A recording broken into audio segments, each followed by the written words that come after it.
বিভিন্ন মামলায় মৃত্যুদণ্ডপ্রাপ্ত ২৬ আসামির ফাঁসি কার্যকর করা আলোচিত জল্লাদ শাহজাহান ভূঁইয়া মারা গেছেন।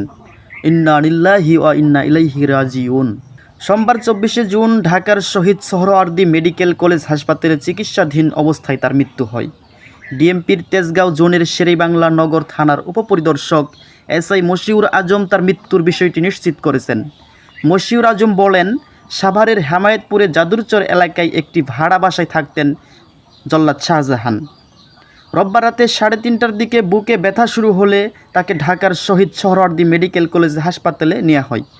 সেখানে চিকিৎসাধীন অবস্থায় তার মৃত্যু হয়। জানা গেছে, সোমবার ভোর ৫টা ৩০ মিনিটের দিকে তার মৃত্যু হয়। তার বোন ফিরোজা হাসপাতাল থেকে তার মরদেহ গ্রহণ করেন।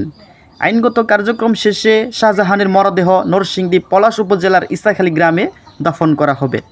এর আগে ৩৬টি মামলার আসামি জল্লাদ শাহজাহান ভূঁইয়া ৩২ বছর কারাভোগের পর গত বছরের ১৮ জুন মুক্তি পান।